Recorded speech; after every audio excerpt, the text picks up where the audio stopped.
안녕하세요, 피커TV입니다. 한일 양국 간의 분쟁으로 감정의 골이 깊어지고 있는 가운데 무릎을 탁 칠만한 한국의 기가 막힌 대일 보복 카드가 있다 하여 알아보았습니다. 일본이 한국을 화이트 국가에서 제외시키자 우리나라도 이대로 당하고만 있을 수 없다며 강한 어조로 일본의 대결 자세를 표명하였습니다. 우리나라도 일본에 대한 여러 제재 방침들을 발표하였는데요. 그중 가장 빠르면서 효과적인 타격을 줄 수 있는 대일보복 조치로 일본 관광 금지를 꼽고 있었습니다. 현재 한국 국민들의 자발적인 일본 여행 취소로 자연스럽게 항공편들 또한 줄어들고 있는 상황이지만 아직도 일본을 향한 항공편은 넉넉한 편인데요.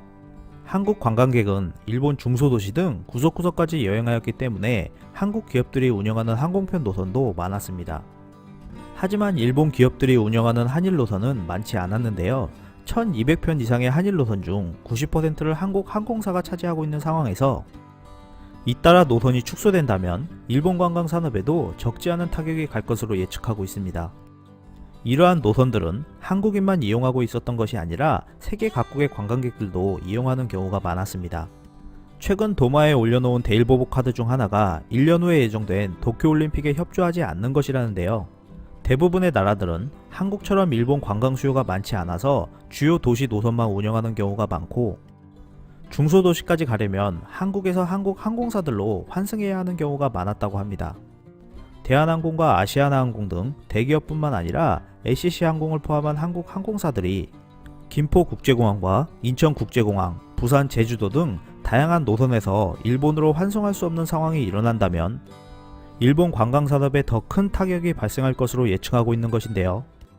즉 각국의 단체 관광객이 일본 여행이나 도쿄 올림픽 관전을 위해 한국을 경유하여 일본에 방문해야 하는데 이러한 길을 막을 수 있다는 것입니다.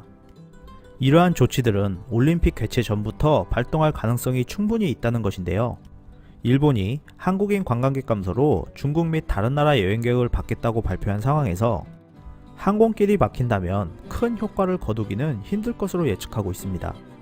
일본 중소도시들은 현재 한국인 관광객이 줄어들어 업종을 변경하거나 폐업을 고려 중인 곳이 속출하고 있다 합니다. 이러한 와중에 방일 관광객과 올림픽 관광객의 환승길까지 막힌다면 일본의 더 큰 타격은 불가피할 것으로 전망하고 있습니다. 끝까지 시청해주셔서 감사합니다. 유익하셨다면 구독, 좋아요, 공유하기도 꼭 부탁드립니다.